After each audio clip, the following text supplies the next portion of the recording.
Am I my brother's keeper? Yes, I am. Am I my brother's keeper? Yes, I am. Am I my brother's keeper? Yes, I am. Nino Brown Boxing, and I'm back in the building. Shout out to the LDBC. Don't forget to hit that like button and subscribe. So I was watching some YouTube videos this morning. Shout out to Goodfellas Sports TV. He dropped a video talking about a fight between Jermell Charlo and Tony Harrison. It's being rumored. Now,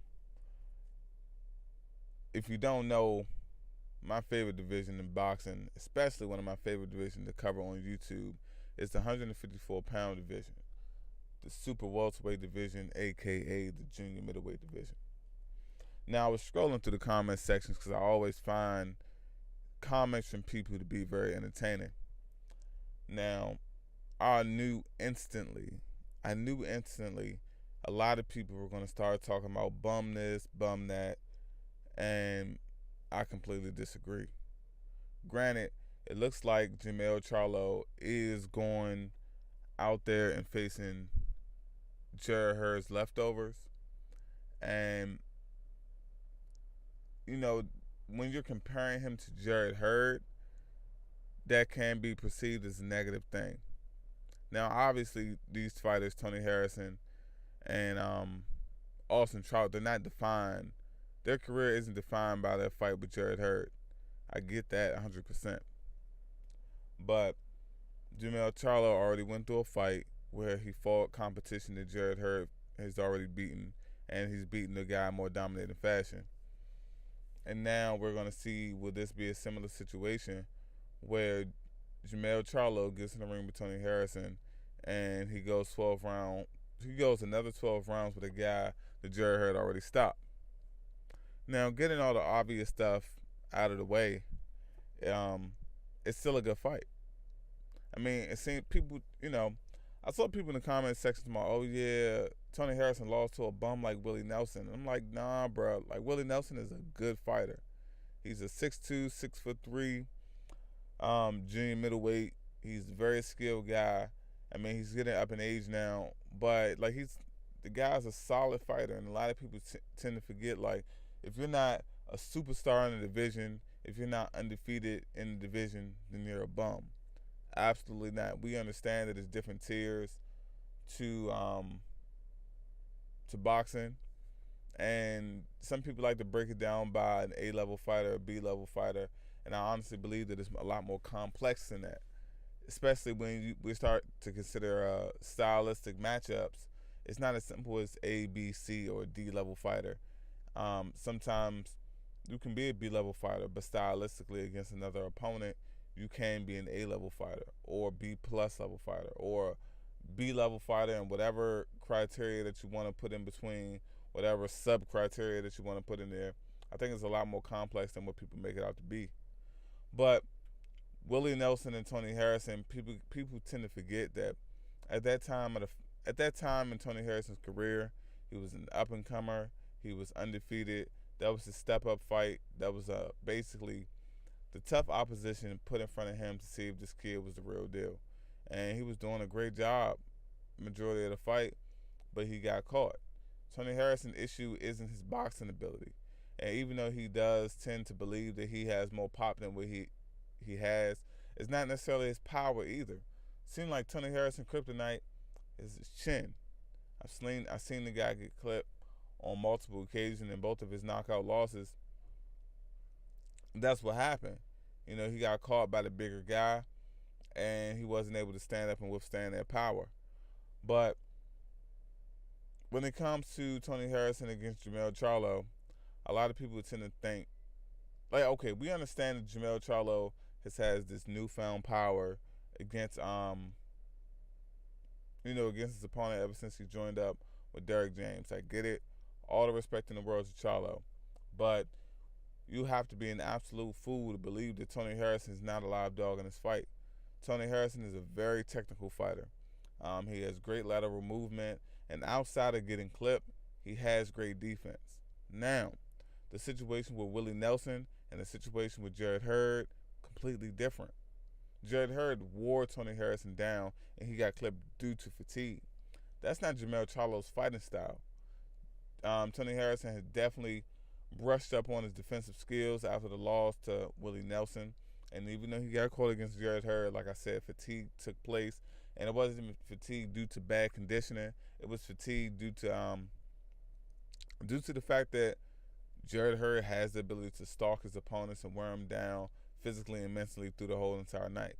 Now, when I was explaining earlier about there's different tiers to a fighter's level, and stylistically, a stylistic matchup has to be included in those tiers. That's is something that needs to be taken in consideration if this fight was to happen. Stylistically, Tony Harrison has improved on his defense.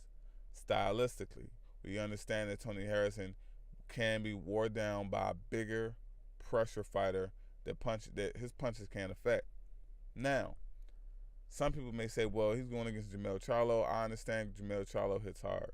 I understand that Jermell Charlo has gotten better. But let's take into consideration, even though this was a few fights back, when he was fighting John Jackson, to me, that's a fight that shows me who Jermell Charlo is. And another fight that shows me who Jermell Charlo is the Charles Hadley fight. Two completely different fights, both ended in a knockout. But to me, I feel like that begins to tell the full story of the type of fighter that Jermell Charlo is at this point in his career. In the John Jackson fight, Jermell Charlo, he was being outboxed. He was down on the scorecards. Why in the hell did John Jackson turn his back? Why didn't John Jackson take a knee? I have no idea. That remains to be said, and we will never know what would have happened if John Jackson, after he got punched in his eye, if he would have taken a knee, he got the 8 count, and then would have got back up, clinched into the end of the round, and then went on to the next round to see what can happen. But with all of that being said, Jermell Charlo against John Jackson showed me that Jermell Charlo can be beaten. He has wrinkles to his game that he obviously needs to work on. Now, that's no shot at Jermell Charlo. He's still a young fighter, and every fighter has something to work on. Andre Ward said it himself. I mean, it is what it is. So everyone downplaying and saying this is a bum fight, please put some respect on Tony Harrison's name. Yes, he has somewhat of a suspect chin at times, but the guy is a skilled fighter and he's very confident in his abilities. If Tony Harrison would have beaten Willie Nelson, he would have been compared to the likes of the Jermell Charlos and the Demetrius Andres of the division.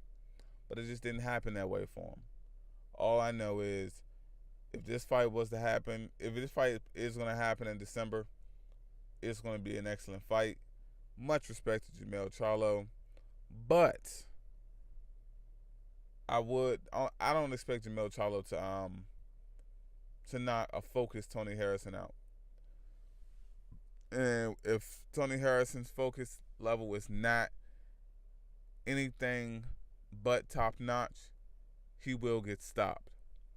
But if he comes in here focused and he's ready for the line that's going to be put in front of him, I think at bare minimum the fight will go 12 rounds. And the next step above that would be it could have went either way, even if he takes a loss. But we'll see if the fight happens, and if the fight does get announced, we'll see what the outcome will be. But once again, put some respect on Tony Harrison's name. You don't have to. Let's see, that's a problem. It seems like a guy like Tony Harrison with a very promising career, he took a tough fight early and he took a loss. And now he got in the ring with Jarrett Hurd, he took another loss.